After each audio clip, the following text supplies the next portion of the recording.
తెలిసి వాళ్ళకి దానికోసం యువత కోసం నేను ఎంత దూరంలో వస్తాను, చంపగారి కోసం ఎంత దూరంలో వస్తాను.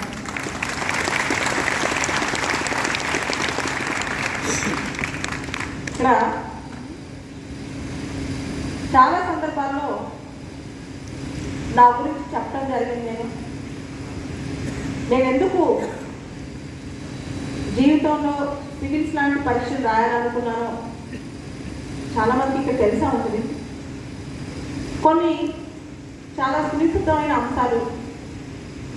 అంశాలు నా మనసులోనే దాచుకున్నాను. ఈరోజు మీతో అది అసలు వాట్ మేడ్ నేను ఎందుకు కొన్ని సందర్భాల్లో చాలా సెన్సిటివ్గా ఫీల్ అవుతాను, జీవితంలో నేను ఏం చూశాను, ఏం చూసి బయటకు వచ్చి మాట్లాడుతాను అనేది మీతో పంచుకోవాలనుకుంటున్నాను.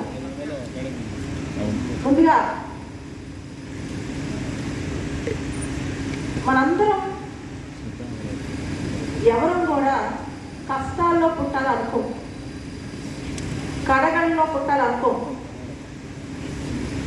మనం ఏ ఇంట్లో పుడతామో, ఏ కులంలో పుడతామో, ఏ మతంలో పుడతామో అంతెందుకు, మన రంగు ఎలా ఉంటుందో, మన కళ్ళు ఎలా ఉంటాయో, మన చేతులు కాళ్ళు ఎలా ఉంటాయో మనం ముందే నిర్ణయించుకుని పుట్టలేము. అది అందరికీ తెలుసు. దేవుడిచ్చిన అదృష్టమో దురదృష్టమో కొంతమందికి కొన్ని శారీరక ఛాలెంజెస్తో పుడతారు. శరీరంలో కళ్ళు లేకుండా పుట్టడమో, కాళ్ళు లేకుండా పుట్టడమో, చేతులు లేకుండా పుట్టడం. నేను చిన్నప్పటి నుంచి, ఎందుకంటే నాకు ఊహ తెలిసిన తర్వాత నేను నడవలేదు. నాకు 11 నెలల వయసు ఉన్నప్పుడు మా పేరెంట్స్ విజయవాడలో ఉండేవాళ్ళు. మా నాన్నగారు ఒక జర్నలిస్ట్ అన్నమాట. రోజు ఆయన ఇంటికి రాగానే, నైట్ ఇంటికి రాగానే నా కుడి చేత్తో ఆయన జేబులో పెన్ను లాక్కునేదన్నట్ట. నాకు పెన్ను అంటే చాలా ఇష్టం అంట. రాగానే లాక్కునేదన్నట్ట. ఆ రోజు పెన్ను అడుగుతున్నాను కానీ చెయ్యి కదిలించట్లేదంట. మా నాన్నగారికి డౌట్ వచ్చింది, ఈ అమ్మాయి బాగా ఏడుస్తుంది, జ్వరం వచ్చింది, చెయ్యి కదిలించట్లేదు అని. వెంటనే హాస్పిటల్ తీసుకెళ్ళానండి. తీసుకెళ్తే డాక్టర్స్ చెప్పారు, నాకు టెస్ట్ చేసి మా నాన్నగారికి, మీ అమ్మాయికి పోలియో వచ్చింది, కాళ్ళకు వచ్చి 1 వీక్ అయిపోయింది, చేతులకి నిన్నే వచ్చింది, అందుకని ఈరోజు చెయ్యి పని చేయట్లేదు అని. దాంతో మా నాన్నగారు షాక్ అయిపోయారు, మా అమ్మ షాక్ అయిపోయింది. కారణం ఏంటంటే పోలియో డ్రాప్స్ వేయించారు నాకు. పోలియో డ్రాప్స్ వేయించిన తర్వాత ఇలా ఎలా అయింది అని చెప్పి వాళ్ళు వెంటనే క్వశ్చన్ చేశారు. కొంతమందికి డ్రాప్స్ పడవు, మీ అమ్మాయి డ్రాప్స్ రియాక్ట్ అయినాయి. ఆ టైంలో చాలా మందికి రియాక్ట్ అయినాయంట. దానికి కారణం నేను చాలా చిన్నదాన్ని, రకరకాల కారణాలనే పక్కన పడ్డాను. వెంటనే మా నాన్నగారు ఇంకొక డాక్టర్, ఎవరైతే చాలా ఫేమస్ హోమియోపతి డాక్టర్ అక్కడ తీసుకెళ్లారండి. తీసుకెళ్తే ఆయన వెంటనే మందులు వేశారు. వేసాక 1 గంటకి డాక్టర్ గారు అక్కడున్న కీస్ ఉన్నాయంట, ఆ తాళాన్ని చూపించి ఆడుకోమన్నారంట. నేను ఆ చెయ్యి చాచానంట. సో మీ అమ్మాయి చెయ్యి బాగైపోయింది, కానీ కాళ్ళకు వచ్చి 1 వీక్ అయిపోయింది, మేము ఏం చేయలేము, విల్ ట్రై బట్ మేము ఏం చేయలేము అని చెప్పి పంపించేశారు. ఇంకా ఆ రోజు నుంచి మా అమ్మ మా నాన్న ధ్యేయం ఏంటంటే, వాళ్ళ యొక్క ఏం ఏంటంటే, ఆడపిల్ల కదా, మా అమ్మాయి కొంచెం నడిచి తన పని తను చేసుకున్నాం, 4 అడుగులు వేసిన మా అమ్మాయి తను స్వతంత్రంగా బతకగలదు, ఎవరిపైన ఆధారపడకుండా అని చెప్పి ఇండియాలో, అంటే మాకున్న ఆర్థిక స్తోమత అప్పుడు ఇండియానే, పాలవేలిన ట్రీట్మెంట్ ఇచ్చేంత డబ్బులు మా వాళ్ళ దగ్గర లేవు. ఇండియాలో ఎక్కడ డాక్టర్ వస్తే అక్కడ తీసుకెళ్ళాను. ఆ ప్రస్థానంలో నేను నాలాంటి వాళ్ళ సహవాసన చాలా ఎక్కువ ఉంది. మీకు కొన్ని ఎగ్జాంపుల్స్ ఇక్కడ చెప్పాలి.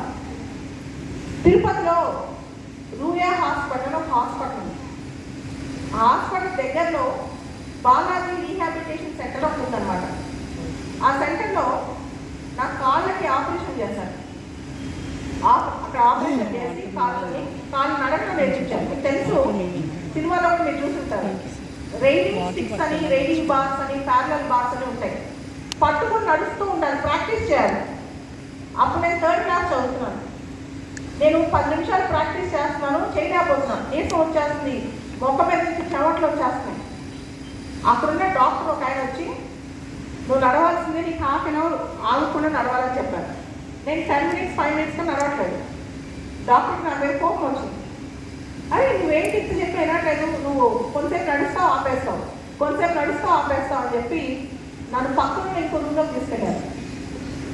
ఆ రూమ్ ఎవరిదంటే ఎవరికైతే చేతులునో వాళ్ళ కోసం. ఆ రూమ్లో ఒక చిన్న బాబు, నా వయసు, అప్పుడు నా వయసు 10 ఏళ్ళు ఉంటాయి, నా వయసులో బాబే ఉన్నాడు, నా ఏజ్లో బాబే ఆ రూమ్లో ఉన్నాడు. ఆ బాబుకి ఏదో ప్రాబ్లం వచ్చి చెయ్యి మొత్తం కట్ అయిపోయింది, చేయలేదు. ఆ బాబుకి ఆర్టిఫిషియల్ చేయి పెట్టాలన్నమాట. ఆర్టిఫిషియల్ చేయికి ఒక నట్ పెట్టి దానిలో పెన్ పెట్టారు. ఆ అబ్బాయికి రైటింగ్ ప్రాక్టీస్ చేపిస్తున్నారు. ఆ అబ్బాయి రాస్తున్నాడు గుండ్రంగా, అద్భుతంగా. నార్మల్ పీపుల్ కూడా అంత నీట్ హ్యాండ్ రైటింగ్ రాయాలన్నమాట. డాక్టర్ చూపించి, చూడు ఆ అబ్బాయి చెయ్యి పైనుంచి ఫోర్స్ పెట్టి రాస్తున్నాడు, ఎంత నొప్పి ఉంటుంది అబ్బాయి చెయ్యికి, అయినా అబ్బాయి ఆపకుండా అబ్బాయి హ్యాండ్తో హ్యాండ్ రైటింగ్ రాస్తూ ఉన్నాడు, నీకేం బాధ వచ్చింది అని. అప్పుడు నాకు అనిపించింది, లేదు నేను కూడా కంప్లీట్ చేయాలి అని చెప్పి ఆ ప్యారలల్ బార్స్ స్టిక్స్ పట్టుకుని నేను నడక ప్రాక్టీస్ చేస్తా ఉండేదాన్ని. అదే సందర్భంలో ఇంకొక సందర్భంలో ఒక చిన్న బాబు, ఆ బాబుకి చిన్నప్పుడే ఏదో యాక్సిడెంట్ అయిపోయింది. చిన్న బాబు 3 ఏళ్ళు 4 ఏళ్ళు ఉంటాయి, 2 కాళ్ళు సగం కట్ అయిపోయాయి అన్నమాట. వాళ్ళ అమ్మని దూరంగా నిల్చోబెట్టారు. ఈ హాల్కి ఎంత దూరం ఉందో అంత దూరంగా నిల్చోబెట్టి ఆ బాబు పరిగెత్తమని చెప్తున్నారు. ఆర్టిఫిషియల్ లిమ్స్ పెట్టి, ఆర్టిఫిషియల్ లెగ్స్ పెట్టి, జైపూర్ ఫుట్ లాంటి ఆర్టిఫిషియల్ లెగ్స్ పెట్టి నువ్వు ఆ బాబుతో పరిగెత్తు, వాళ్ళ అమ్మ దగ్గర పరిగెత్తని చెప్పి ఆ బాబుని పరిగెత్తిస్తున్నారు అనమాట. సో ఇట్లాంటివన్నీ నేను చూసాను. అంటే ఒక మనిషి అనుకుంటే ఎటువంటి అవరోధాలైనా దాటొచ్చు, నార్మల్ పీపుల్ కన్నా ఇంకా బెటర్గా కూడా నీ ఫ్లైట్ చేయొచ్చు, లైఫ్ని ఇంకా ముందుకు తీసుకెళ్ళవచ్చు, ఏది అటెండ్ కాదు, కళ్ళు లేకపోయినా, కాళ్ళు లేకపోయినా, చేతులు లేకపోయినా. సో దాంతో నాకు ఆత్మస్థైర్యం వచ్చింది.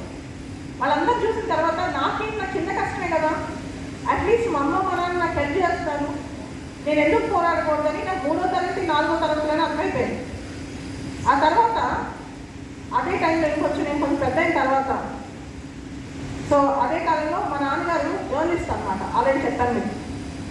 ఒక సినిమా చూపించారు. ఆ సినిమా మయూరి అని చెప్పారు. ఆ సినిమాలో మెయిన్ క్యారెక్టర్ సుధా చంద్ర. సుధా చంద్ర ఒక మంచి డాన్సర్. ఆవిడకి ఏదో యాక్సిడెంట్లో కాలు కట్ అయిపోతుంది, కానీ ఆవిడకి డాన్స్ చేయాలని కోరిక. దాంతో ఆవిడ ఏం చేసిందంటే మళ్ళీ డాన్స్ ఆర్టిఫిషియల్ జైపూర్ ఫుట్ పెట్టుకుని డాన్స్ ప్రాక్టీస్ చేసింది.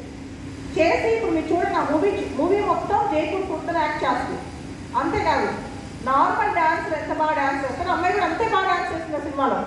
మా నాన్న చూపించి ఒక మాట చెప్పారు, ఆ సినిమా చూడు, అది సినిమా కాదు, రియల్ స్టోరీ, అది నిజమైన స్టోరీ.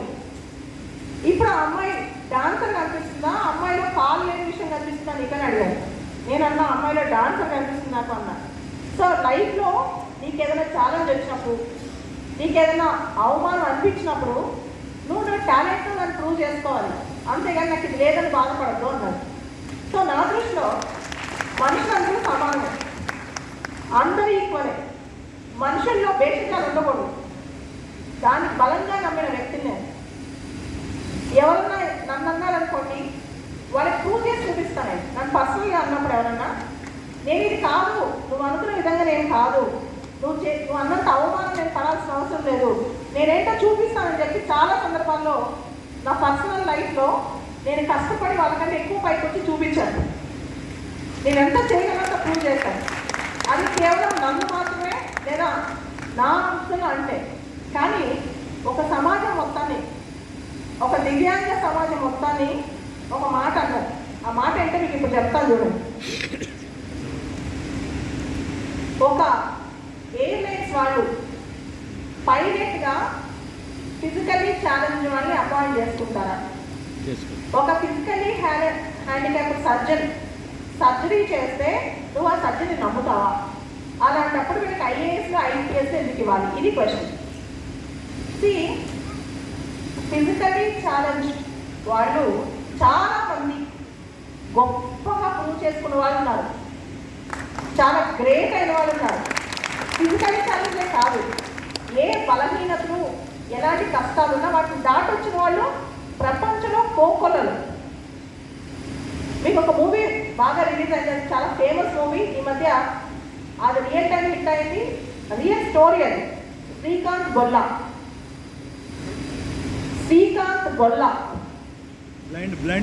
ఆ మూవీ చూస్తే మీకు అర్థమైంది, అబ్బాయి తెలుగు అబ్బాయి.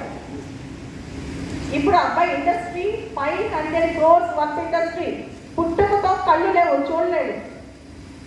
ఇండియాలో ఐఐటి వాళ్ళు అబ్బాయి సీట్ ఇవ్వలేదు, కానీ అమెరికాలో ఎంఐటీలో చదువుకొచ్చాడు. తను సొంతంగా ఒక వ్యవస్థ నిర్మించాడు, కొన్ని వందల మందికి ఎంప్లాయ్మెంట్ ఇస్తున్నాడు, ఎకో ఫ్రెండ్లీ ఫ్యాక్టరీ ఒకటి పెట్టాడు. అంతకంటే డిఫరెంట్ లేబుల్ వాళ్ళు ఏం ప్రూవ్ చేయాలి సమాజానికి? ఎంతమంది కాలు చేతులు బాగుండి 500 crores వర్త్ ఇండస్ట్రీ పెట్టారు, అంతమందికి ఎంప్లాయ్మెంట్ ఇచ్చారు, సమాజానికి ఒక మంచి ఆదర్శంగా నిలిచారు. చెప్పండి, అది నిజమైన స్టోరీ. అబ్బాయి నిజంగానే తెలుగు అబ్బాయి. ఇట్లా ఎంతో మంది వాళ్ళ కష్టాలు ఆర్ట్స్ అని బీట్ చేసుకుని పైకి వస్తున్నారు, పోరాటం చేసి పైకి వస్తున్నారు. ఎందుకు తెలుసా? నేను ఈరోజు మాట్లాడకపోయినా ఇలాంటి సమస్యలు నాకు తెలియపోదు, ఎందుకంటే నేను ఒక స్థాయి దాటాను. కానీ మీరు ఒక్కసారి ఊహించండి, ఇప్పుడున్న ప్రతి ఒక్కళ్ళు ఒక పల్లెటూరులో ఒక డిఫరెంట్ లేబుల్డ్ అమ్మాయి, కాళ్ళలో చేతిలో కళ్ళు లేని అమ్మాయో అబ్బాయో, చాలా ఆర్థికంగా బ్యాక్వర్డ్ ఉన్న కుటుంబంలో పుట్టే వాళ్ళ గతి ఏమవుతుంది? వాళ్ళ కష్టం ఏమవుతుంది? వాళ్ళ మనుషులుగానే చూడరు. ఇప్పుడిప్పుడే మనం వాళ్ళని పైకి తీసుకురావాలని ట్రై చేస్తాం, పైకి తీసుకురావాలని మనం వాళ్ళ మీద దృష్టి పెట్టాం. అలాంటి టైంలో సమాజంలో ఒక వర్గాన్ని పూర్తి స్థాయిలో ఒక ఘాటిన కట్టేయకూడదు. ఒక నిజంగా చేయాలనుకున్నది ఎవరు చేయాలి? ప్రభుత్వం చేయాలి. This is the issue. మీకు నా చిన్నతనంలో జరిగిన ఒక ఇన్సిడెంట్, ఇంకా క్లియర్గా ఒక ఇన్సిడెంట్ ఎక్స్ప్లెయిన్ చేయాలనుకుంటున్నాను. నాకు ఒక మా అమ్మమ్మ వాళ్ళ ఊరి దగ్గర పక్కన ఇంకో ఊరుంది. ఆ ఊర్లో నాకు ఒక బాగా తెలిసిన అబ్బాయి ఉన్నాడు. ఆ అబ్బాయి మెంటల్గా కూడా కొంచెం రిటార్డెడ్, నడవలేడు, మెంటల్గా రిటార్డెడ్. పొలంలో భూమి మీదే వాళ్ళ ఇల్లు ఉంటుంది, పొలంలో వాళ్ళ వ్యవసాయం చేసే ప్లేస్లో వాళ్ళ ఇల్లు ఉంటుంది. స్కూల్ లేదు, చదువు లేదు. అయితే ఆ అబ్బాయికి ఊరందరూ గుర్తుపడతారు, ఆ అబ్బాయి ఊరందరినీ గుర్తుపడతాడు. వాళ్ళ ఇంట్లోనే గేదెలు, ఆవులు, మేకలు చిన్నప్పటి నుంచి ఆ అబ్బాయితోనే పెరిగాయి, అన్నీ అబ్బాయితోనే ఉన్నాయి. ఆ అబ్బాయికి కొంచెం పెద్దయ్యాడు, జ్ఞానం కూడా కొంచెం వచ్చింది. వచ్చిన తర్వాత ఆ అబ్బాయికి కూడా బయటకు వెళ్ళాలి, ప్రపంచం చూడాలి, ఇట్లాంటి కోరికలని అబ్బాయికి వచ్చాయి. అది బేసిక్ హ్యూమన్ రైట్ కదా. ఆ అబ్బాయికి సంబంధించి ఒకసారి ఒక ఇష్యూ జరిగింది వాళ్ళ ఊళ్ళో. పక్క ఊళ్ళో ఒక పెళ్ళి అవుతుంది, ఈ ఊళ్ళో వాళ్ళకి పక్క ఊళ్ళో పెళ్లి జరుగుతుంది, ఈ ఊళ్ళో వాళ్ళకి సంబంధించిన పెళ్ళి. ఆ ఊళ్ళో అందరూ వెళ్ళారు పెళ్ళికి. ఈ అబ్బాయి వాళ్ళ ఫ్యామిలీ కూడా మొత్తం వెళ్ళారు. ఈ అబ్బాయిని ఇంటికి కాపలా పెట్టి ఇంట్లో కూర్చోబెట్టారు. జరగగలడు కానీ నడవలేడు, కొంచెం బ్రెయిన్ పనిచేస్తుంది కానీ ఎక్స్ప్రెస్ చేయలేడు. ఆ అబ్బాయికి బాధ వేసింది, నన్ను ఎందుకు ఇంత ఎలినేట్ చేశారు, నన్ను ఎందుకు బయటకు తీసుకెళ్ళట్లేదని నెమ్మదిగా పాక్కుంటూ వెళ్ళి వాళ్ళ ఇంట్లో ఉన్న బావిలో దూకి ఆత్మహత్య చేసుకున్నాడు. అయితే చాలామందికి అబ్బాయి ఏమీ కూడా అర్థం కాల. అబ్బాయి ఎప్పటి వరకు స్నేహం చేసిన మేకలు, ఆవులు, దూడలు, కుక్కలు ఇవన్నీ ఆ బావి చుట్టూ తిరిగి ఏడుస్తున్నాయంట, సౌండ్ చేస్తున్నాయంట. దాంతో ఏమైంది ఆ బావి దగ్గర అని అందరూ చూశారు. జంతువులకు ఉన్నంత ప్రేమ, అంటే ఇతర జంతువులు, ఒక మనిషి మీద జంతువులకు ఉన్న ప్రేమ కూడా ఒక మనిషికి ఇంకో మనిషి మీద ఉండట్లా. అటువంటి ప్రపంచంలో మనం బతుకుతున్నాం. సో మనకి చేతులైతే ఎదుటివాడికి సహాయం చేయాలి, చేతి కాకపోతే ఆపేయాలి. కానీ ఒక వర్గాన్ని కానీ ఒక జాతిని కానీ మనం స్టాంప్ వేసి మీకు దేనికి పనికిరారు అని చెప్తే అది మానవ జాతికి కూడా అవమానమే. ఇది నేను గట్టిగా నమ్ముతాను. సో మీరు చాలా కథలు వినుంటారు, చాలా చోట్ల తిరిగి ఉంటాడు. మీకు 2-3 ఎగ్జాంపుల్స్ ఇక్కడ క్లియర్గా చెప్తాను. మనిషి ఎంత స్ట్రాంగ్ ఉంటాడు, మనిషి ఎంత గొప్ప, మనిషికి ఎంత శక్తి ఉంది అనేది తెలియాలి. ఇక్కడ మీరు వినే ఉంటారు, బీహార్లో పాట్నా దగ్గర ఒక ఆయన ఒక వ్యక్తి వాళ్ళ భార్య క్యాన్సర్తో చనిపోయింది. క్యాన్సర్తో భార్య చనిపోయింది అన్నమాట. చనిపోయినప్పుడు లాస్ట్ మినిట్లో భార్యకి ట్రీట్మెంట్ ఇప్పిద్దామని కొండను దిగుతూ ఉంటాడు. వాళ్ళ ఇల్లు కొండపైన ఉంది. కొండ దిగుతూ దిగుతూ దిగుతూ ఉంటాడనమాట. దిగుతున్నప్పుడు ఇంకా మోయిరాక అక్కడే చనిపోతాడు. రోడ్ లేదు ఆ ఊరికి, ఆ కొండ ప్రాంతానికి రోడ్ లేదనమాట. ఇతని పేరు దశరథ్ మాంజీ అనమాట. ఇతను 22 సంవత్సరాల పాటు తను ఒక్కడే చెయ్యి పట్టుకుని సుత్తి ఇవన్నీ పెట్టుకుని, ఆ ఇన్స్ట్రుమెంట్స్ అన్ని పెట్టుకుని ఒక్కడే రోడ్డు తయారు చేస్తాడు, రోడ్డు నిర్మిస్తాడు. అందరూ అతన్ని పిచ్చోడు అంటారు. ఇతని వల్ల ఎందుకు ఇంత పిచ్చిగా చేస్తాడని 22 సంవత్సరాలు కష్టపడి ఒక రోడ్డు నిర్మిస్తాడనమాట. మనిషికి కష్టపడుతూ ఉంటే ఆ శ్రమ ఆ మనిషిని గెలిపిస్తుంది. ఏ రంగంలో అయినా కష్టపడుతూ ఉంటే ఏదైనా మనకి ఊరికి వచ్చిందనుకోండి, దాని వాల్యూ అర్థం కాదు. సో ఇతను ఇప్పుడు చాలా మంది పొగుడుతున్నారు. అసలు మనిషి జీవితం ఎంత చెప్పండి. మీరు నిన్న మొన్న చూసే ఉంటారు వాయనాడ్ ఇన్సిడెంట్. కొన్ని వేల మంది గల్లంతయ్యారు, కొన్ని వందల మంది చనిపోయారు. ఇంకా కూడా శరీర భాగాలు కూడా బయటకు వస్తాయి. ఇంత చిన్న జీవితంలో మన లైఫ్ని 10 మంది కోసం ఎట్లా బతకాలి, ఎలాంటి మార్పు తీసుకురావాలి. దశరథ మాంజీ దగ్గర డబ్బులు లేవు. దశరథ మాంజీ చాలా పేదోడు. దశరథ మాంజీకి ఏ పని లేదు, ఎవరు గుర్తిస్తారనుకోలే. అతని లక్ష్యం ఏంటంటే వాళ్ళ ఇంటికి అంటే వాళ్ళ ఊరికి రోడ్ వేయాలి. అది కొండ మీద ఉంది, ఒక్కటే లక్ష్యం.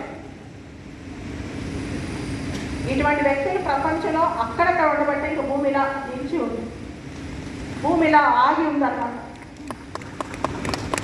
అంతేకాదు మీరు చూస్తే మనిషి మనం అనుకుంటాం, మన లిమిటేషన్స్ మనమే పెట్టుకుంటాం. మనం ఇది చేయలేము లేదు, ఇంకా చాలా చేస్తున్నాం. నేను ఒక అబ్బాయితో మాట్లాడుతాను అంటాడు, నేను చేశాను, ఉద్యోగం చేశారు, ఇల్లు కొనుక్కున్నా, ఇంకా లైఫ్లో ఎంజాయ్ చేద్దాం అనుకుంటున్నాను అంటాడు. నేను అంటాను స్ట్రెచ్ బియాండ్ అవర్ లిమిట్స్. ఇంకా చాలు అనే కాంప్లిసెన్సీ పక్కన పెట్టండి. మన లిమిట్స్ దాటి, మన హద్దులు దాటి మనం పోరాడాలి. దాన్ని దాటి మనం కృషి చేయాలి. దాన్ని హద్దులు దాటి పోరాడటం, హద్దులు దాటి కృషి చేయడం ఏంటది? మీకు ఒక చిన్న ఎగ్జాంపుల్ చెప్తాను. రోజర్ బెరిస్టర్ అతని పేరు. జనరల్గా ఒక మనిషి 4 నిమిషాల్లో 1 కిలోమీటర్, 1 మైల్, 4 నిమిషాలు 1 మైల్ పరిగెత్తే ఆలోచన చేయలేడు. 4 నిమిషాల్లో 1 మైల్ రన్నింగ్లో. హ్యూమన్ బాడీ నాకు తయారీగా లేదు, అసలు మనం ఎవరూ బిలీవ్ చేయం. కానీ ఆ వ్యక్తి తనని అలా స్ట్రెచ్ చేసుకుని తనని అలా పోరాడి 1 మైలుని 4 నిమిషాల్లోనే పరిగెత్తాడు. కోట్ల మందికి ఆదర్శమయ్యాడు. అంటే మన బిలీఫ్ సిస్టమ్ని మనం మార్చుకోవాలి. మనం చేయలేము, మనకి ఇది చాలు అనే ఒక బిలీఫ్ సిస్టమ్ అన్న గట్టి ఉందన్నమాట. ఇంకా చాలు, మన లైఫ్ ఎంజాయ్ చేద్దాం. మన కుటుంబం, మన ఫ్యామిలీ, మన లైఫ్ మనకి ఇంతవరకు ఉంది, మనం ఇంతే. ఈ ఆలోచన చాలా మందిలో వచ్చేస్తుంది యూత్లో. ఇది పక్కన పెట్టి ఒక్కసారి వరల్డ్ క్లాస్లో ఆలోచించాలి. ఎవరో సాధించలేనంత, ఎవరో చూపించలేనంత మనం ఎందుకు ఒకటి ఈ పరిధిలోనే ఉండాలి. దీన్ని దాటి ఎందుకు ప్రయత్నించకూడదు, దీన్ని దాటి ఎందుకు ఆలోచించకూడదు? ఖచ్చితంగా ఆలోచించవచ్చు కదా. ఒక లిమిట్ దాటి మనం ఆలోచించవచ్చు, మనం స్ట్రెచ్ చేసుకుని బతకొచ్చు కదా. So 1 mile 1 mile is equal to 4 minutes ఒక వ్యక్తి చేసి చూపించాడు. మనం ఎందుకు చేయకూడదు? చాలామంది మనకున్న పరిమితులు, లిమిట్స్లను పట్టేస్తారు. చాలే మన ఊళ్ళో మనం గ్రేట్గా ఉన్నాం, చాలే మన కంఫర్టబుల్ లైఫ్ ఉంది, చాలే మనం ఎవరికి ఎగ్జాంపుల్ అయితే లేకపోతే అన్ని నాకుంది. ఈ థాట్ పక్కన పెట్టి మనం ఎందుకు లైఫ్లో వచ్చాం, మన పర్పస్ ఏంటి, మనం ఏం చేయాలనుకుంటున్నాం, ఒకసారి మనల్ని ప్రశ్నించుకుంటే కనుక ఇంకా బెటర్గా మనం పర్ఫామ్ చేస్తామని నాకు అనిపిస్తుంది. అంతేకాదు, మీరు చూసారు రీసెంట్గా ఒలింపిక్స్లో మను భాకర్, ఆవిడొక విక్టరీ ఖచ్చితంగా. అంతకంటే పెద్ద హిస్టరీ ఎవరు తెలుసా? భారతదేశంలో మేరీ కామ్, హిమా దాస్, మేరీ కామ్, హిమా దాస్, వీళ్ళిద్దరికి ఇంట్లో తింటానికి తిండి లేదు. హిమా దాస్ అనే అమ్మాయికి 2 పూట్ల పోంచడానికి డబ్బులు లేవు. మేరీ కామ్ వాళ్ళ నాన్నకి ఇష్టం లేదు ఏమై బాక్సింగ్కి వెళ్ళడం కూడా. నార్త్ ఈస్ట్ స్టేట్లో అమ్మాయి స్పోర్ట్స్లో వచ్చి వీళ్ళు రాణించి ఇప్పుడు టాప్లో ఉన్నారు. అంటే మన వల్ల కాదు, మనం ఇది చేయలేం, అసలు మన వల్లే కాదు అనుకునే వాళ్ళు చాలామంది ఉంటారు. అలాంటి ఈ ఆర్ట్స్ అన్ని బ్రేక్ చేసి వీళ్ళు ఎంత పైకి వెళ్ళారు. అంటే ఒక మనిషి అనుకుంటే తన ఆర్ట్స్ అన్ని బ్రేక్ చేయొచ్చు, ఎంత పైకైనా వెళ్ళొచ్చు, ఏ స్థాయికైనా రావచ్చు అన్నమాట. ప్రపంచంలో న్యూస్ పేపర్ ఓపెన్ చేసినా, టీవీ ఛానల్ ఓపెన్ చేసినా, మీ అందరూ ఓపెన్ చేస్తానని అంటారు, అంతా నెగిటివిటీ నడుస్తుంది. ఏది చూసినా నెగిటివిటీ, తిట్లు, శాపనార్థాలు, నెగిటివ్ న్యూస్, ఒకరినొకరు అనుకోవడాలు, లేకపోతే చావులు. ఏదైతే మనిషిని ఎక్కువ అట్రాక్ట్ చేస్తుందో అంతా నెగిటివిటీ ఉంది. ఇట్లాంటి నెగిటివ్ వరల్డ్లో మనం పాజిటివిటీని పంచాలి. అలాంటి ప్రోగ్రామ్ చేస్తుంది ఇంపాక్ట్. అన్ని చుట్టూ నెగిటివ్. మీరు చూడండి, 1 గంట సేపు న్యూస్లో కానీ బయట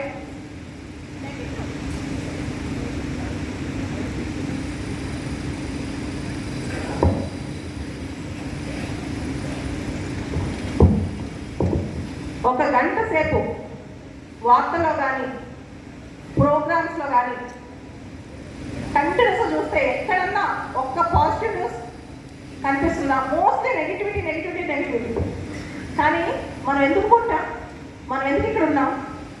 ఒక పాజిటివిటీని పెంపొందించడానికి, ఒక మంచిని పంచడానికి, ఒక మంచిని ఒక పాజిటివిటీని పంచడానికి. చాలా రేర్గా మంచిని పంచేవాళ్ళు ఉంటారు. దయచేసి ఇక్కడ ఉన్న వేల మంది, వందల మంది ఇంపాక్ట్లో ఉన్న సభ్యులందరూ కూడా తక్షణం చేయాల్సింది ఏంటంటే ప్రపంచంలో మనిషి మైండ్ సెట్స్లో ఉన్న నెగిటివిటీని తగ్గించండి. పాజిటివ్గా మనిషి ప్రపంచం కోసం, సమాజం కోసం ఏం చేయగలనో పెంపొందించండి. చూడండి, మనం వాయినాడు గురించి ఇంతమంది చర్చించుకుంటున్నాం, ఎన్ని చచ్చిపోయారు, ఎంతమంది చచ్చిపోయారు ఆలోచిస్తాం. కానీ దీనికి సంబంధించి ఎంతమంది మంచిని పంచుతున్నారు, ఇంక ఇలా జరగకూడదని దాని మీద ఒక మంచిని బయట తీసుకెళ్తున్నారు. ఇది important. Not just negativity, positivity చాలా చాలా ఇంపార్టెంట్. ఈ పాజిటివ్ మైండ్ సెట్ని మనం పెంచే బాధ్యత మనకుంది ప్రపంచంలో. సో నేను కూడా కొత్తగా కాలేజ్ చేస్తున్నాను అనమాట. మనం పాజిటివిటీనే ముందుకు తీసుకెళ్ళాలి ఎక్కువగా, నెగిటివిటీ కాదు. మనిషి ఏం చేయలేడో మాట్లాడకూడదు, ఏం చేయాలో మాట్లాడాలి. మీకు ఒక చిన్న ఎగ్జాంపుల్ చెప్తాను. డిస్నీ వరల్డ్, నాకు ఒక ఆథర్ చాలా ఇష్టం. ఆయన పేరు రాండీ ఫాస్ట్. ఆయన పుస్తకాలు చదివి నేను చాలా మోటివేట్ అయ్యాను. ఆయన రాసిన ఒక గొప్ప book the last lecture. రాండీ fast రాసిన ఒక గొప్ప పుస్తకం ద లాస్ట్ లెక్చర్ అన్నమాట. ఏం రాశాడంటే ఆ బుక్లో, ఆయనకి 47 సంవత్సరాల వయసులో సడన్గా ఆయన క్యాన్సర్ వచ్చింది. డాక్టర్ చెప్పారు ఆయనకి, నువ్వు ఇంకా చనిపోబోతున్నావు అని చెప్పి, 3 నెలలు 4 నెలలు బతుకుతావు, నువ్వు చనిపోతావు అని చెప్పి డాక్టర్ చెప్పారు ఆయన. దాంతో ఆయనకి 2 ఆప్షన్స్ ఉన్నాయి, ఆయనకి 2 చాయిసెస్ ఉన్నాయి. ఈ 3 నెలల్లో ఆవిడ వెళ్తారు, ఫోటో తీయండి చనిపోవాలా, లేదా ఈ 3 నెలలు బాధపడుతూ చనిపోవాలా, నాకు చావు వచ్చేసింది, దగ్గరకు వచ్చేసింది, ఇంకా 30 ఏళ్ళు బతికేవాడిని ఇప్పుడే చచ్చిపోవాలా అనుకుంటూ బతకాలా, లేదా ఈ 3 నెలలు చేయాలనుకున్న మొత్తం చేసి చనిపోవాలా. ఈ 2 చాయిసెస్ ఆయన ముందు ఉన్నాయి. అప్పుడు ఆయన చిన్నప్పుడు తను చూసిన డిస్నీ ల్యాండ్ గుర్తొచ్చింది. ఆ డిస్నీ ల్యాండ్లో ఒక మాట ఉంటుందంట, the gate will be open up to 6 PM. It is not the gate is closed by 6 PM. కొంచెం కిందకు. I think you got it. The gate will be opened by 6 PM. Will be opened up to 6 PM. The gate will not be closed by 6 PM. రెండింటికి meaning ఒకటే.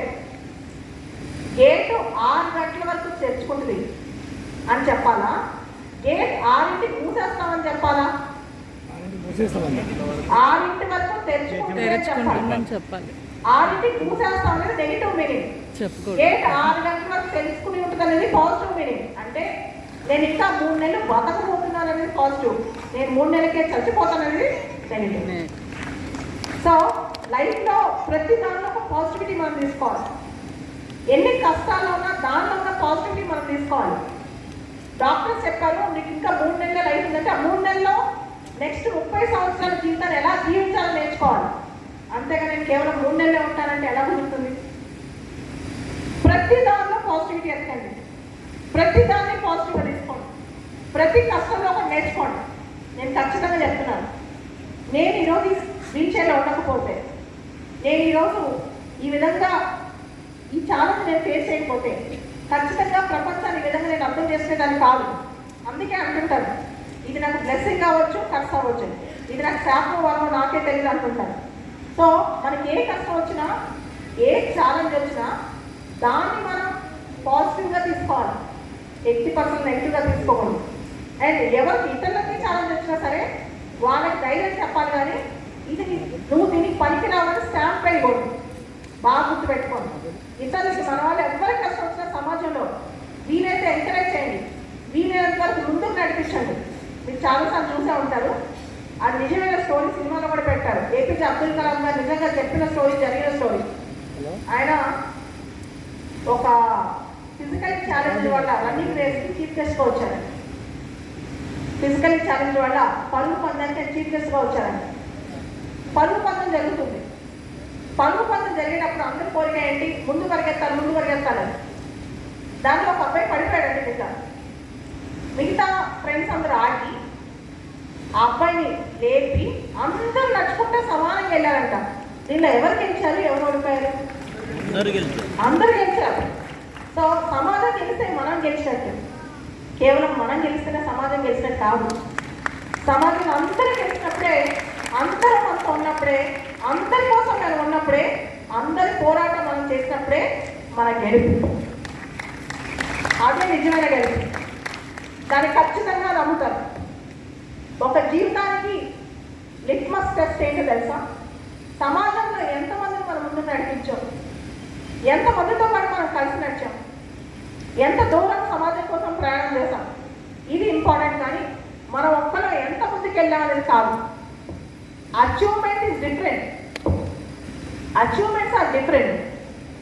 నేను IAS అయ్యాను అంటే నా achievement అది. And I'm giving an example. ఒక వ్యక్తి IAS అయ్యాడంటే తన అచీవ్మెంట్, అది సమాజ సేవ కాదు. చాలామంది అచీవ్మెంట్స్కి సమాజ సేవకి తేడా తెలుసుకోలేరు. అచీవ్మెంట్స్ వేరు, సమాజ సేవ వేరు. నీ అచీవ్మెంట్ 10 మందికి ఉపయోగపడినట్టు సేవ. నీ అచీవ్మెంట్ నీ వరకే ఉంటే నీ అచీవ్మెంట్ మాత్రమే. దానికి దీనికి చాలా తేడా ఉంది. చాలామంది యువత అచీవ్ చేయాలని చాలామంది ఇక్కడ వచ్చిన మోటివేషన్ స్పీకర్స్ చెప్తారు. నేను కూడా అదే చెప్తాను. ఎందుకు అచీవ్ చేయాలి? అచీవ్ చేయాలని చెప్తాను, ఖచ్చితంగా చెప్తాను. కానీ ఎందుకు అచీవ్ చేయాలి? ఎందుకు? మన అచీవ్మెంట్ కేవలం మన కోసం కాదు, మన ఇంపాక్ట్ సమాజం మీద క్రియేట్ చేయడానికి, మన ఇంపాక్ట్ కొన్ని జీవితాలు మార్చడానికి, మన ఇంపాక్ట్ తెలుగు ప్రజానికంలో కదిలించడానికి, అది మన ఇంపాక్ట్ అంటే. అంతేగాని కేవలం మన సక్సెస్ మాత్రమే మన లైఫ్ సక్సెస్ కాదు. Individual success is not at all a success. Individual success అంటే కష్టపడిన ప్రతి ఒక్కరు సక్సెస్ అవుతాడు, కానీ ఒక్కరు సరిపోదు. Should go beyond that, think beyond that. దాని మించి మనం ఆలోచించాలి, దాన్ని దాటి మనం ఆలోచించాలి. ఒక వ్యక్తి ఉన్నాడు, తన పేరు రిచర్డ్ బ్రాన్సన్. తన పేరు. స్కూల్కి వెళ్తాడు. వాడి హెడ్ మాస్టర్ అంటాడు, నువ్వు దేనికి పనికి రాకపోవచ్చు, లేదా విపరీతమైన బిలియనర్ అవ్వచ్చు, కానీ మేము ఈ చదువు చెప్పలేమంటాడు. ఎందుకంటే అబ్బాయి డిస్లెక్సియా, మందబుద్ధి, తొందరగా చదవలేడు, తొందరగా నేర్చుకోలేడు. దాంతో స్కూల్కి వెళ్ళలేకపోతాడు. సొంతంగా స్లోగా నేర్చుకుంటూ ఉంటాడు. అతను ప్రపంచంలో పెద్ద ఎయిర్లైన్స్ ఓనర్ వర్జిన్ గెలాక్టిక్ అని చెప్పి ప్రపంచంలోనే అతిపెద్ద ఎయిర్లైన్స్ అది. అంతేకాదు వర్జిన్ కింద దాదాపు 400-500 కంపెనీస్ ఉన్నాయి అతని గ్రూప్ కింద. సెల్ఫ్ థాట్, తనకు తను నేర్చుకున్నాడు. తనకున్న డిసబిలిటీని, డిస్లెక్సియా అనే డిసబిలిటీని దాటేశాడు. వాటిని దాటి పైకి వచ్చాడు. అంతకంటే ఎగ్జాంపుల్ ఇంకోటి ఉంటుందా? అంటే ఒక మనిషి అన్ని ఆస్తి దాటుని పైకి వచ్చాడు. పైకి వచ్చి ఒక ఈకో సిస్టమ్ని క్రియేట్ చేశాడు. డైరెక్ట్గా ఇండైరెక్ట్గా కొన్ని లక్షల మందికి ఎంప్లాయ్మెంట్ క్రియేట్ చేశాడు. కొన్ని లక్షల మందికి స్ఫూర్తినిచ్చింది. సో ఇటువంటి ఎగ్జాంపుల్స్ రియల్ హీరోస్ ప్రపంచంలో కోపలరు చాలా మంది ఉన్నారనమాట. అందుకనే లెస్ బ్రౌన్ అని ఒక ఆథర్ చెప్తాడు, చాలా అద్భుతంగా చెప్తాడు. నీకు ఏదైనా సరే చాలా ఎక్కువగా కావాలనిపిస్తే దానికోసం ఉచ్ఛ్వాస నిశ్వాసంలో నువ్వు పోరాడుతూ ఉంటే, కళ్ళు పూసినా తెచ్చినా నీకు అదే గుర్తొస్తే, దాన్నే నువ్వు శ్వాసిస్తుంటే, దాన్నే నువ్వు భోంచేస్తుంటే, దేవుడు నీ కోసం ఖచ్చితంగా నీ చేతిలో పడేలో పెట్టి తెచ్చిస్తాడు. చాలా మంది అంటారు hope is different from focus. నాకు ఐఏఎస్ అవ్వాలంది, నాకు లేకపోతే ఐపీఎస్ అవ్వాలంది, లేదా సైంటిస్ట్ అవ్వాలంది, ఇండియా ప్రైమ్ మినిస్టర్ అవ్వాలంది. హోప్, ఇది ఓన్లీ హోప్. చాలా మంది యూత్ ఏంటి తెలుసా, ఇన్స్టెంట్ గ్రాటిఫికేషన్. రేపు పొద్దున కల్లా నాకు ఇది కావాలి, instant. So they are all into ambitions without activity. వాళ్ళకి ఆశలు ఉన్నాయి కానీ దానికి సరిపడా ఫోకస్ తగ్గుతుంది. 100% ఫోకస్ ఉండాలి. డైవర్షన్స్ బాగా పెరిగిపోతున్నాయి. ఎన్ని డైవర్షన్స్ అంటే ఒక అంశం మీద, ఒక దాని మీద అస్సలు ఫోకస్ పెట్టట్లేదు. ఒక అంశం మీద, ఒక దాని మీద కష్టపడి హార్డ్ వర్క్ ద్వారా సాధించాలని ఆలోచన తగ్గిపోతుంది. మనం చేయాల్సింది ఏంటంటే యూత్లో hard work plus smart work, hard work plus smart work, ఇది చాలా ఇంపార్టెంట్ అన్నమాట. సో ఇక్కడ అనేక మంది వచ్చారు, చాలా మంది యూత్ ఉన్నారు. మీకు అందరికీ ఒక చిన్న టెక్నిక్ కూడా చెప్తాను. మీకు తెలుసా, ఇలాన్ మస్క్ అందరికి ఇష్టం. ఇలాన్ మస్క్ ఒక ట్వీట్ పెట్టాడంటే దేశాలు 6 సార్లు 9 రోజుల పాటు కంటిన్యూస్గా అనుకో నీ శరీరంలో అది భాగమైపోతుంది. మీరు ఒకసారి ఇలాన్ మస్క్ ఆలోచించిన అందరూ ఆయన గొప్ప వ్యక్తి అని అంటారు. నేను కొన్ని విషయాలు చెప్తాను గురించి. ఆయనకి స్పేస్ ఎక్స్ అని చెప్పి ఒక complete rocket science space agency ఉంది, రైట్? మీ అందరూ తెలుసు. టెస్లా అని చెప్పి కార్ మ్యానుఫ్యాక్చరింగ్ కంపెనీ ఉంది, అది మనందరూ తెలుసు. అలానే ఆయనకి న్యూరాలింక్ ప్రాజెక్ట్ అని చెప్పి మనిషి బ్రెయిన్లో చిప్పు పెట్టే ప్రాజెక్ట్ కూడా ఉంది ఆయనకి. న్యూరాలింక్ ప్రాజెక్ట్ అని. ఒక వ్యక్తి ఒక్క రంగంలో టాప్ అవడం చాలా కష్టం. ఒక్క రంగంలో టాప్ అవ్వాలంటేనే పోరాడాలి. ఇన్ని రంగాల్లో ఎలా టాప్ అవుతున్నాడు? ఇన్ని రంగాలు ఒకే వ్యక్తి ఎలా శాసిస్తున్నాడు? అది కేవలం పొద్దున సాయంత్రం హార్డ్ వర్క్ చేస్తేనా? ఫర్ ఎగ్జాంపుల్, మనం ఒక రిక్షా నడుపుతాం, పొద్దున సాయంత్రం రిక్షా నడుపుతాం. ఎంత నడిపినా 24 గంటలు రోజు నడిపినా దానిలో ఒక్క రంగంలోనే టాప్ లో పేరు తెచ్చుకోగలమా? కానీ ఇలాన్ మస్క్ ఎలా తెచ్చుకున్నాడు? ఎవరైనా ఇది ఆలోచించారా? మస్తు గొప్పడని ఆలోచిస్తారు. కానీ హీఈస్ జస్ట్ అన్ ఇండివిజువల్. వాళ్ళ నాన్న సపోర్ట్ లేదు ఆయనకి, వాళ్ళ ఫ్యామిలీ సపోర్ట్ లేదు. కానీ ఈయన ఎలా చేశాడు? చెప్పమాకండి హార్డ్ వర్క్ అని. హార్డ్ వర్క్ మీరు చేస్తాను, నేను చేస్తాను. రోడ్డు మీద పళ్ళు అమ్ముకునే వాళ్ళు హార్డ్ వర్క్ పాపం పొద్దున్న సాయంత్రం కష్టపడతారు, ఇడ్లీలు అమ్ముకునే కష్టపడతారు. కానీ ఇలాన్ మస్క్ ఏం చేశాడు? కరెక్టే, రోజుకి 15 గంటలు పని చేస్తాడు. మస్క్ పొమోడోరో టెక్నిక్ అని ప్రత్యేకమైన టెక్నిక్ వాడతాడు. 2 గంటలు పని చేస్తే 1/2 గంట బ్రేక్, 2 గంటలు పని చేస్తే 1/2 గంట బ్రేక్. రోజుకి 17 గంటలు పని చేస్తాడు. ఒక్కసారి ఒట్టి కాఫీ తాగి మధ్యాహ్నం వరకు పని చేస్తాడు. కరెక్టే, కానీ తను ఏం చేస్తాడంటే ఒక పని మీద దృష్టి పెట్టినప్పుడు ఆ పని మీద పెడతాడు, నెక్స్ట్ పనికి స్విచ్ ఓవర్ అవ్వడు. అవ్వేటప్పుడు ఫస్ట్ పని బ్రెయిన్ నుంచి తీసేస్తాడు బయటికి. కరెక్టే, అన్నీ కరెక్టే, ఇవన్నీ మనం కూడా చేస్తాం. ఫస్ట్ పని చేసినప్పుడు సెకండ్ పని చేసినప్పుడు థర్డ్ పని. అయితే మాత్రం ఆయన అంత గొప్పడు ఎలా అయ్యాడు? ఆయన బయటికి చెప్పలేదు, కానీ ఆయన లైఫ్ స్టోరీ నేను బాగా చదివాను ఈ మధ్య. ఆయన టెస్లా చెప్పిన స్టోరీ కూడా చదివాను. టెస్లా ఎందుకు ఆయన టెస్లా అంటే అంత ఇష్టం కూడా చదివాను. This is all about visualisation and imagination. What is that visualisation and imagination? చాలా చాలా ఇది ఫోకస్డ్ అప్రోచ్ చేయాలి. అదేంటి అంటే, ఇప్పుడు నువ్వున్నావు, నేనున్నాను, మనం పలానా స్థాయికి, ఫర్ ఎగ్జాంపుల్ నేను సొసైటీలో ఈ మార్పు తెచ్చి చూపిస్తాను అనుకున్నప్పుడు ఆ మార్పు నిజంగా సొసైటీలో జరిగినది విజువలైజ్ చేసుకోవాలి. జరిగితే మన సొసైటీ ఎలా ఉన్నాం, ఈ క్షణం ఈ నిమిషం భవిష్యత్తు మన కళ్ళ ముందు నిజంగా జరిగినట్టు మనం ఫీల్ అవ్వాలి. ఆ ఎమోషన్ మన అన్ని సెన్సెస్ దానిలోకి వెళ్ళిపోవాలి. మనకున్న పంచేంద్రియాలు అంటాం, మనకున్న సెన్సెస్, మనకున్న ఎమోషన్ దాంట్లో టచ్ అవ్వాలి. ఫర్ ఎగ్జాంపుల్ మనిషి బ్రెయిన్లో చిప్ పెట్టే ప్రాజెక్ట్ ఇలాన్ మస్క్ సక్సెస్ అయ్యాడు, ఇలాన్ మస్క్ నమ్మాడు కాబట్టి చేశాడు.